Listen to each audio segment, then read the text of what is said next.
Très heureux de vous retrouver pour ce nouveau numéro de Mac+, qui n'est jamais rentré dans une salle de cinéma. Sans doute pas vous, mais savez-vous comment fonctionne un cinéma tel que celui de Cambrai, alors que le seul et unique de Cambrai aujourd'hui, alors qu'il y en avait encore 3 ou 4 il y a à peine 30 ans, que le temps passe vite.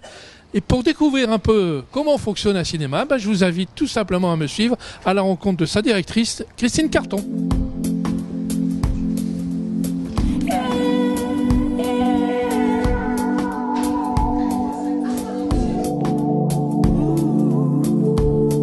Christine, bonjour. Bonjour Jean-François.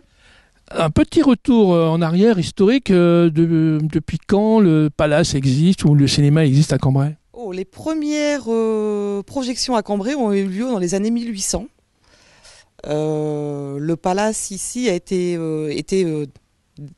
à un autre endroit à l'époque et il a été complètement détruit pendant la guerre. C'est le seul cinéma à avoir été détruit et c'est pour ça qu'il a été reconstruit complètement ici à cet emplacement dans les années 50-55. Alors là, depuis quelques temps, donc il y a eu une rénovation du Palace. Il y a combien de salles ? Alors 5 salles, toutes numérisées, avec 3 salles équipées en 3D numérique. La salle où nous sommes a été refaite il y a 2 mois, complètement. Donc voilà, et d'autres projets encore à venir pour l'année 2015. Lesquels ? Alors déjà le gros dossier d'accessibilité. Donc là, nous sommes en train justement d'étudier pour les sourds et malentendants. On va d'ailleurs passer un film, La famille Bélier, prochainement, avec une boucle audio-description pour les malentendants du Cambrésis. Et puis aménagement des salles, de l'accès aux salles et sanitaire au rez-de-chaussée, etc. Tout ça, c'est en projet et les devis sont en cours. Une année 2015 qui va être chargée, donc. Financièrement chargée. Alors, peut-être un nombre d'entrées avant de passer à la programmation tout à l'heure. Nombre d'entrées par an ? 200 000 entrées par an, environ 250 films projetés, toujours avec une sélection arrêt essai, à peu près 7%. 15 000 entrées à peu près en arrêt essai.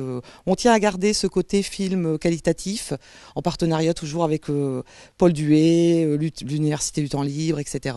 Et garder ces films du répertoire et de classement arrêt essai. Merci Christine pour ces premières réponses. On se retrouve tout à l'heure pour parler programmation. Apparemment, on va voir que c'est pas si évident que ça.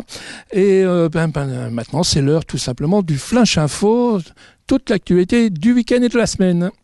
Cette semaine, pour ce Flash Info, nous avons rencontré le Lions Club PD Dames sur un dossier autour de la protection et la survie des abeilles. En tant que présidente du Lions Club Cambrai PD Dames, ce projet répondait bien aux objectifs généraux du Lions Club, que sont l'ancrage dans la cité de ce projet, le fait qu'il s'adresse à un public de jeunes et d'enfants que l'on veut sensibiliser aux problèmes des abeilles, et enfin qu'il s'ancre aussi dans le développement durable.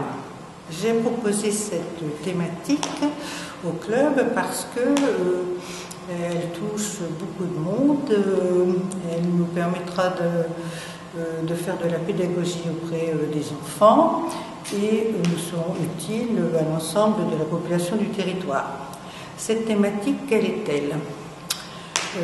Si je prends l'alimentation, nos médecins et spécialistes préconisent une alimentation diversifiée.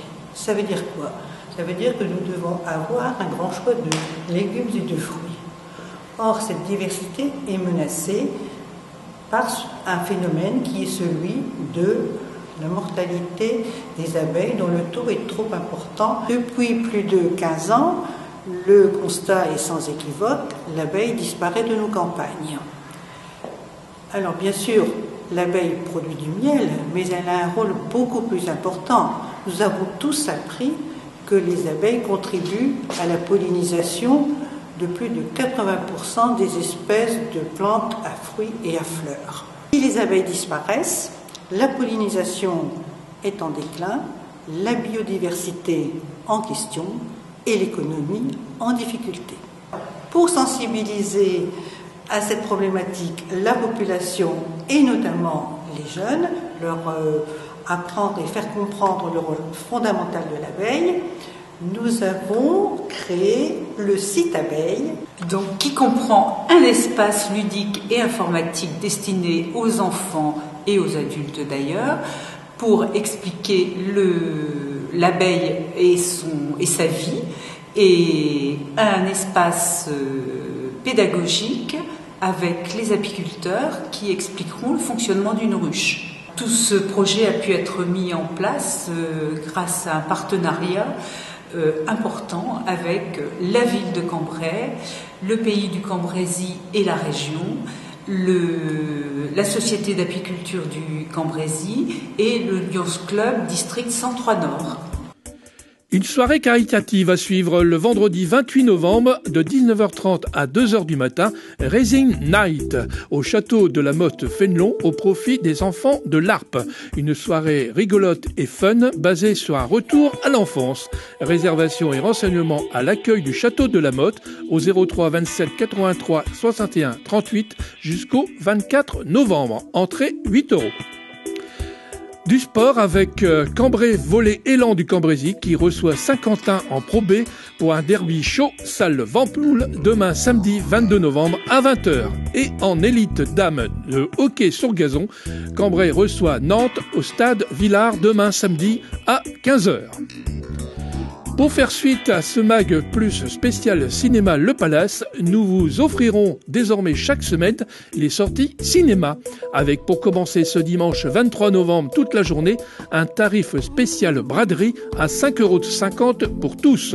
Sans oublier l'avant-première d'Astérix, Le Domaine des Dieux, à 14h en version normale et à 16h en version 3D.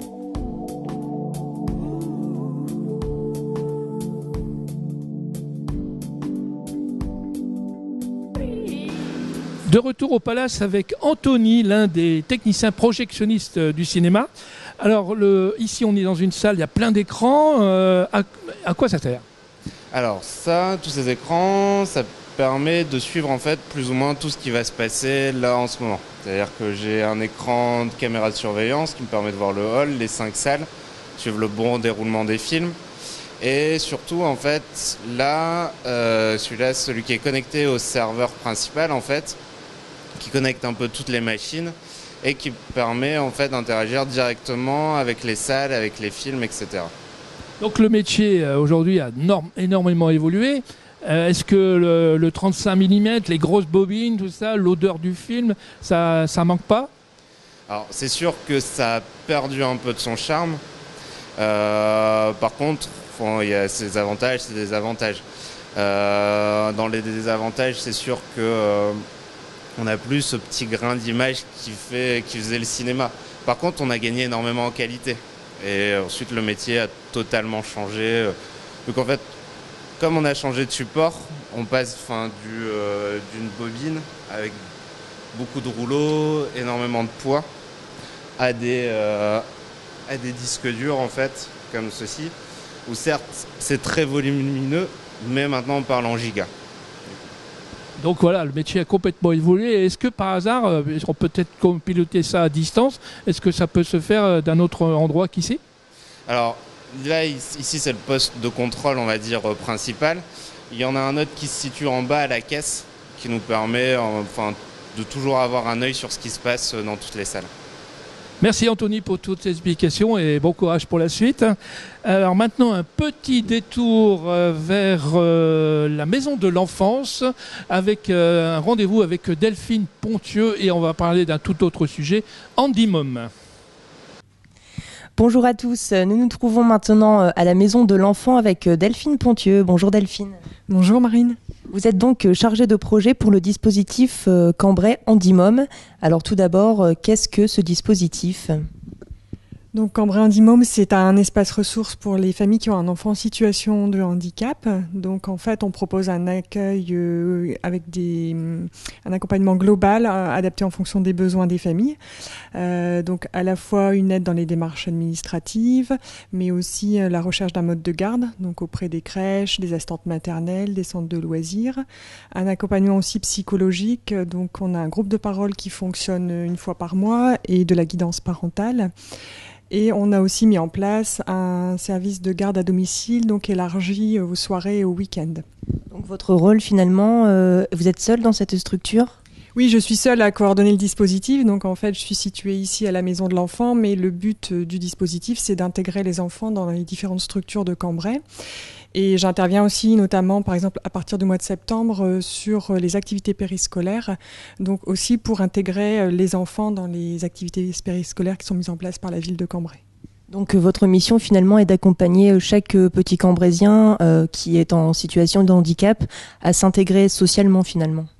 Oui, tout à fait. À proposer une socialisation, à aider aussi la famille, les parents qui sont souvent en difficulté et en recherche d'accompagnement. Alors si justement on veut vous contacter, quelles sont les démarches à faire ? Donc il suffit de m'appeler, il y aura un numéro de téléphone, donc le 03 27 72 32 78. On a aussi un site internet, www.handimome.fr et une page Facebook Cambrai Handimome.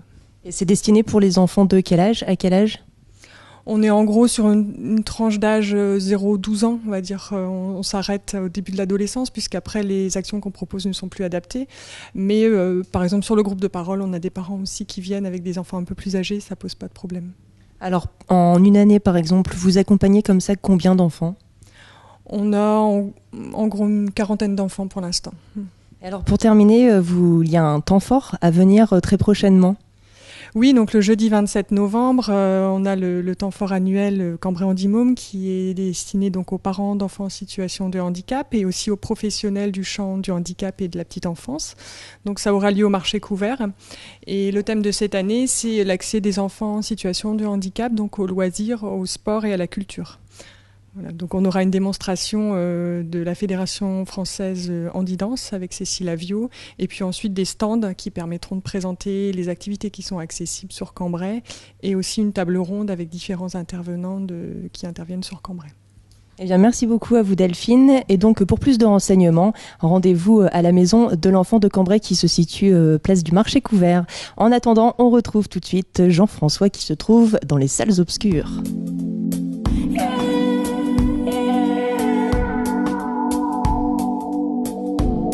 Pour conclure ce MAC, donc avec Christine, on va parler maintenant programmation. Tout à l'heure, je l'ai dit, ça n'a pas l'air aussi simple qu'il n'y paraît. Non, pas du tout. C'est vrai que beaucoup de Cambraisiens nous disent déjà pourquoi vos semaines démarrent le mercredi. Donc il faut savoir que c'est national, les sorties des films c'est toujours le mercredi et nous, nos semaines de travail c'est du mercredi au mardi soir. Donc c'est vrai que parfois il y a des amalgames, non j'ai vu, mais voilà, il faut savoir que c'est national. Alors pourquoi on a peut-être un film à l'affiche, donc box-office comme on dit, à Cambrai ou plutôt à Valenciennes ou à Lille et pas à Cambrai ? Alors là, c'est assez compliqué. C'est vrai que lorsqu'on sort un film en national, le distributeur nous exige de le passer à toutes nos séances. Nous, avec nos 5 salles, parfois, c'est vrai que ça coince. Parce que toutes les séances, pendant 1 semaine, 2 semaines, voire 3 semaines, on a une salle de bloquée, il nous reste 4 salles pour d'autres sorties. Donc parfois, on est obligé de faire l'impasse sur certains films et de les prendre en décalé, c'est-à-dire 3 semaines plus tard, où là, les distributeurs sont un peu moins exigeants. Il n'y a plus le problème du nombre de copies comme ça existait avec le 35 mm. C'est plus un nombre de copies, c'est un nombre de VPF, donc de pourcentage que les distributeurs sont obligés de payer parce que justement il y a des matérialisations. Donc c'est plus un nombre de copies, mais ils parlent toujours en nombre de copies malgré tout en national. Et alors la programmation avec le 3D, ça complique les choses ? Non, parce que dès l'instant où on choisit un film, c'est vrai que parfois un film va être imposé en 3D. Déjà, un film qui est au choix en 3D, 2D, sera d'office imposé en avant-première en 3D. Bon, c'est vrai que pour la majorité des gens, la 3D c'est un surcoût, donc certains films valent vraiment le coup, d'autres moins. Donc on essaye de faire peu de séances, mais on est obligé quand même de programmer de la 3D et ça c'est le distributeur qui nous l'impose également. Merci Christine. Alors, petite question après, mais je pense que maintenant vous avez tout vu ou presque, vous connaissez maintenant les dessous du cinéma, le Palace, ses coulisses, sa technique, etc., l'introduction du numérique. Mais une dernière petite question quand même Christine. On est 21 novembre, c'est bientôt les fêtes de Noël, qu'est-ce qui est programmé ? Alors déjà le 26, Astérix, qui est très très attendu. Ensuite nous allons avoir le petit ours Paddington qui va débarquer d'Angleterre pour le bonheur des enfants français. Le Hobbit, encore un volet. Et puis également La famille Bélier, dont je parlais tout à l'heure, ce fameux film sur l'histoire d'une petite jeune fille douée pour le chant, avec des parents sourds et malentendants, joués par Karine Viard et Damiens. Un coup de cœur pour tout au moins la directrice du Palace. Merci Christine. Alors de toute façon, si vous n'avez pas pu noter, pas de problème, vous retrouvez désormais chaque semaine les affiches de ces films à la fin de notre magazine, juste au générique de fin, comme ça vous aurez la programmation des films de la semaine. Et bien voilà, maintenant Christine, et sur le site du Palace, www.lepalacecambrai.com. Voilà, pub est faite. Et bien maintenant, donc c'est l'heure de la fin de ce mag. Et oui, déjà, bonne semaine à toutes et à tous, en forme bien sûr, à vendredi prochain.